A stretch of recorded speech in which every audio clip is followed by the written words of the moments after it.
Сәлем достар, сіздермен бірге Айжан Кәрібай және де блогингке саяхат онлайн сабақтары. Алдыңғы сабақта біз сіздермен Instagram әлеуметтік желісін қарастырған болатынбыз және де біздің кіріспе сабағымыз болды.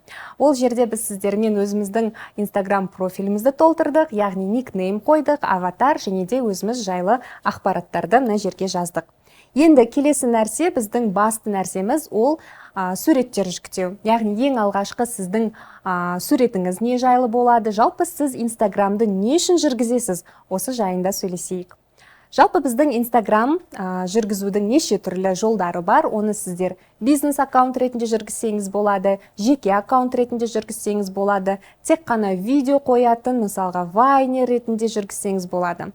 Ал ең бастысы, егер де сіз өзімді блогермін деп санайтын болсаңыз, онда сіз өзіңізге қай бағытта менің дамығаным дұрыс деген сұрақ қою керек. Бұл сұраққа жауапты сіздер бірнеше себептен алуларыңыз керек, өйткені жалпы бір нәрсе бар, ол сізге өмірде не жақын.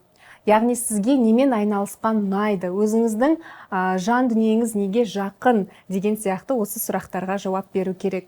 Бірақ қорықпаңыздар, егер де сіздің қазіргі өзіңіздің хоббиіңіздей қызығатын нәрсеңіз кітап болса, мысалы, кейін келе мысалға ол стильге ауысса, мысалы менікі сияқты, онда өзіңіздің хоббиіңізді, қызығушылығыңызды, жалпы парақшаңызды ауыстыруда тұрған еш нәрсе жоқ.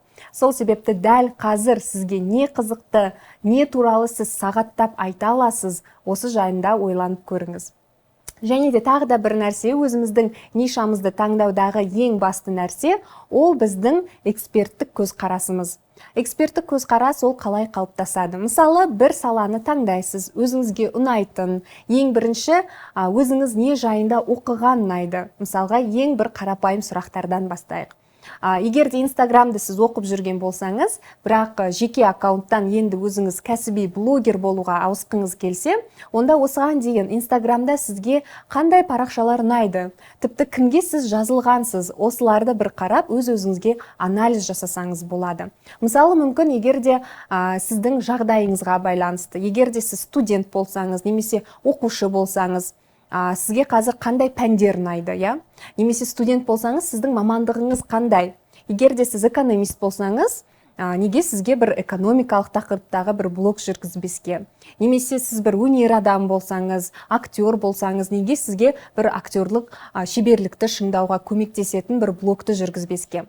Сол себепті жақсылап біз қазірде осы сабақтың төңірегінде өз-өзімізге анализ жасайтын боламыз.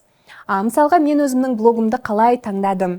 Ең басында әрине айтып кеткенімдей, мен журналистика факультетінде оқыған болатынмын, және де ең бастапқы менің посттарым, жалпы менің блогым, ол қазіргі қоғамдағы өзекті тақырыптарға арналған болатын.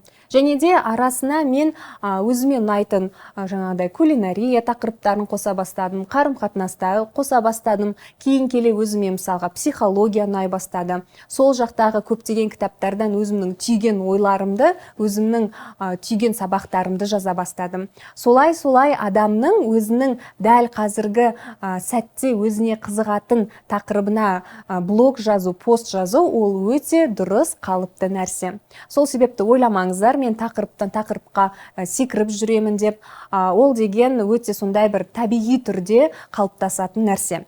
Қазіргі ең бастапқы сіз постыңызды өзіңізге ұнайтын тақырыпта, өзіңіздің бір ішкі жан дүниеңізді көрсететін тақырыпта болуы мүмкін. Сонымен, егер де біз нишамызды таңдап алатын болсақ, тек қана бір тақырып емес, бірнеше тақырып дейтін болсақ, онда жаңағыдай лайфстайл блог. Егер де мысалға сіз жас ана болсаңыз, балаңыздың өсуін түсіргіңіз келсе, онда аналарға арналған блогты бастасаңыз болады. Ол жерде сіз өзіңізге көмектескен бір кеңестер, өзіңіздің ойлап тапқан бір лайфхактарыңыз болуы мүмкін.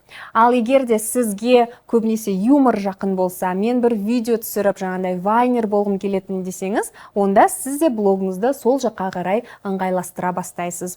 Және де егер де сізге саяхат ұнаса, көп жерлерге сіз барып жүретін болсаңыз, шынымен де өзіңіз саяхатшы болсаңыз, онда сіз travel блог бастасаңыз болады. Міне достар, осындай көптеген салалар өте көп. Және де жыл өткен сайын, уақыт өткен сайын салалар одан сайын тереңдей түсуде. Одан сайын жаңағыдай бір кішкентай салалар пайда болуда. Сол себепті ең басты біздің ережеміз ол басқа адамдардың блогтарын қарап жүру.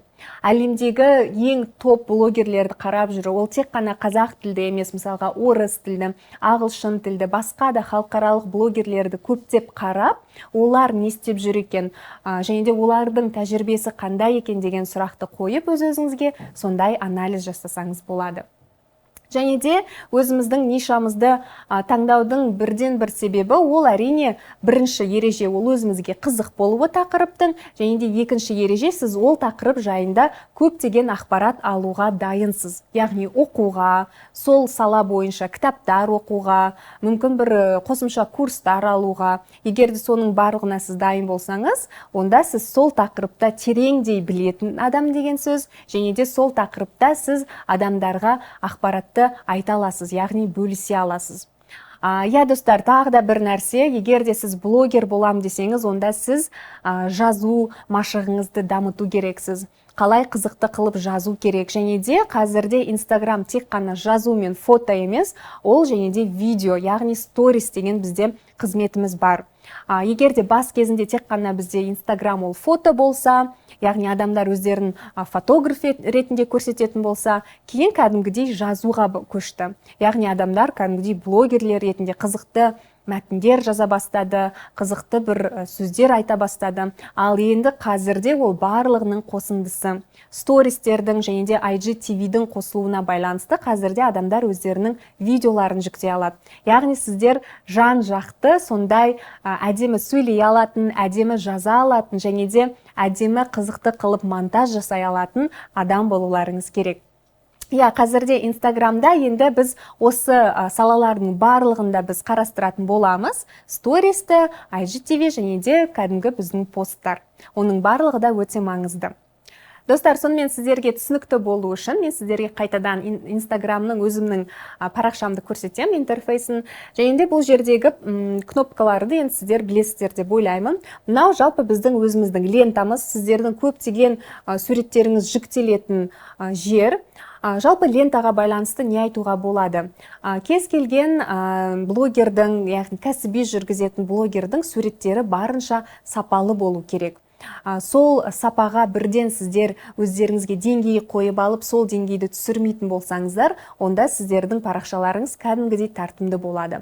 Осыдан бір 3-4 жыл бұрын парақшаларды шаблонды түрде, яғни шаблонның рамкаларға салып жүргізу өте сондай бір өзекті, өте танымал болатын. Бірақ қазірде қайтадан адамдарға қарапайымдылау, яғни қатты редакциядан өтпеген, ретуші қатты көп емес, сондай фотолар қайтадан трендке айналып бара жатыр. Сол себепті екі жағдайды алып қарасаңыздар болады. Дайын шаблондар бар, яғни Инстаграмның лентасын әдемі қылатын, тек қана 1-2 түстерді қабылдайтын сондай бір шаблонды рамкалар бар. Мысалға соған салып өзіңіздің парақшаңыз жүргізіп көріңіз. Немесе жай ғана өзіңіздің күнделікті өміріңізден алынған суреттер, өзіңіздің фотоларыңызды қоятын болсаңыз, ол да өте жақсы Инстаграмда көрінеді. Сонымен қайтадан біз өзіміздің интерфейсімізге келейік. Бұл лентаның ортасында бізде IGTV қосылған. Бұл жайында біз сіздермен кейінірек сөйлесетін боламыз. Бұл деген кәдімгідей Инстаграмның YouTube сияқты өзінің жасағысы келген бір қызметі, бірақ қазірде ол әлі YouTube'ты озып шыға алмады. Сол себепті көптеген видеоларымыз әлі де бізде YouTube'та сақтаулы. Одан кейінгі біздің мына кнопкамыз ол сіздерді белгілеген адамдар, яғни сізді өзінің постына жазып, сізді белгілеп, мысалға сіз туралы жазған немесе фотода бірге түскен адам болса, онда сізді белгілеген адамдар дейміз. Және де мына жерге келетін болсақ, бұл біздің иконкаларымыз, бұл біздегі сақтаулы стористер, яғни өзекті стористер дейді. Бұл жерде, мысалға, мына жерде сіздер плюс көріп тұрсыздар аватар, яғни бұл дегеніміз сторис түсіру. Енді бұл жерге де біз сіздермен келеміз ақырындап. Мысалға, стористі мен дәл қазір сіздермен бірге түсіре аламыз. Бұл жерде жай ғана мына кнопкаға басу керек ортасына, және де басып тұрып өзіңіздің айтатын нәрсеңізді, мысалға мен қазір достар түсірілім жасап жатырмын, сіздерге сабақ түсіріп жатырмын деп мен осылай жасаймын, және де бұл стористі біз өзіміз бірден жүктей аламыз. Сторис жайында мен сіздермен тереңірек сөйлесетін боламын әлі де, ал қазірде мына иконкаларға келейік. Бұл жерде мен жаңа айтып өткен, мына менің ақпараттарымның барлығын түсіндіретін, яғни көрсететін сондай бір стористер. Мысалға мен блогермін десем, менің блогерлік өміріме жайлы, мысалға менің YouTube жайлы өзімнің сторисім бар. Немесе стилистпін десем, менің өзімнің киінген киімдерім, немесе менің стилім деген менде бар. Осылай өзіңіздің шынымен де, яғни мына жерде жазылған ақпарат шынымен де мен туралы, мен осыған дейін осындай нәрселер жасадым, жұмыстарым міне менің осы деген сияқты сізде бұндай бір профиліңіз бар. Былайша айтқанда, егер де ертең сізге жаңағы жарнама беруші адам келсе, жаңағыдай клиенттер келетін болса, олар бірден сіздің осы стористеріңізге қарайды, яғни істеп жүр екен, қандай өзінің қызықты сөздері бар екен, немесе сілтемелері бар екен деп осы жерлерге қарап сіз туралы біле алады. Өйткені біздің мына жердегі анықтап айтқан сөзіміз, яғни әркім жаза алады өзі жайлы, ол резюме сияқты, сіз мысалға резюмеге өзіңізді мақтап көптеген нәрсе жаза аласыз, бірақ шын мәнісінде ол солай ма, солай емес пе, осы жерге дәлелдеп сіз өзіңіздің стористеріңізді қойсаңыз болады. Сонымен біз алғашқы постымызға келдік. Алғашқы пост сізде мысалға өз-өзіңізді таныстыру, немесе бірден тақырыпқа қарай келсеңіз өте жақсы. Мысалға постты қою үшін біз мына плюс деген кнопканы басамыз, және де кез келген өзімізге керекті суретті алып, жүктейміз, және де өзіміздің текстімізді жазамыз. Сонымен достар, ары қарай кетеміз. Мына жердегі біздің кнопкаларымыз, бірінші кнопка ол үйдің кнопкасы тұр. Жалпы біз кімге жазылғанбыз? Осы адамдардың лентасы көрінеді. Бұл жерде Инстаграмның алгоритмі жұмыс істейді. Сіз кімдерге көбірек лайк басасыз, кімдерді көбірек оқисыз, көресіз, сол адамдардың посттары сізге бірінші болып шығады. Яғни ол адам постын бір 8 сағат бұрын, немесе 9 сағат бұрын жазса да, егер де сіз ол адамды белсенді түрде оқитын болсаңыз, ол адамның посты сізге бірінші болып көрінеді. Ал егер де мүлде ол адамды оқымасаңыз, лайк баспасаңыз, ол жаңа ғана пост шығарғанмен оның посты ең бір төмен жағына кетіп қалады. Бұл яғни Инстаграмның осындай алгоритмі. Сол себепті сізге адамдар көбірек лайк басқаны, сол үшін блогерлер көбірек лайк сұрайды, және де өздерін оқығандарын қалайды. Қанша адамға жазылу керек? Осы жайында да сөйлесе кетейік. Жалпы сіздердің жазылушы адамдарыңыз 200 бен 300-дің арасында болғаны өте жақсы. Одан мысалға 1000 адамға жазылып, 2000 адамға жазылып алатын профильдер олар кәсіби емес болып саналады. Сол себепті бір жағынан ол сіздің ақпараттық кеңістігіңіз, сіздің кеңістігіңіз тым көп болмағаны дұрыс. Ол үшін сіз көп адамға жазылып алып, оның әрқайсына лайк қойып отырсаңыз, сіз тек қана Инстаграмды былайша айтқанда Инстаграм серфер ғана боласыз, өзіңіз кәсіби түрде қолданбайсыз. Сол себепті, егер де сіз өте көп адамға жазылып алсаңыз, барлығынан шығуға, барлығынан отписка жасауға тура келеді. Сіздің жазылушы адамдарыңыз 200 бен 300-дің арасында болғаны дұрыс. Және де, егер де біз профильдерге кіріп отырып, ол профильде бір 5000 адамдай жазылып алса, онда ол жай ғана бір бот ретінде саналады. Яғни ол сіз ешқандай да бір блогер емессіз, кәсіби блогер емес, жай ғана барлық адамдарға жазылып жүрген бір комментарийші немесе бот ретінде саналып қаласыз. Сол себепті достар, өзіміздің жазылушы адамдарымызға да дұрыстап қарайтын болайық. Сонымен достар, біз жазылушы адамдардың санын анықтап алдық. Енді өзімізге жазылушы адамдардың санын қалай көбейтеміз? Ең басты нәрсе аудитория қалай жинаймыз? Жалпы бізге Инстаграмды неден бастау керек? Қалай пост жазамыз, қалай сурет таңдаймыз, ол суретті қалай өңдейміз деген сұрақтарды келесі сабақтарда бірге талқылайтын боламыз.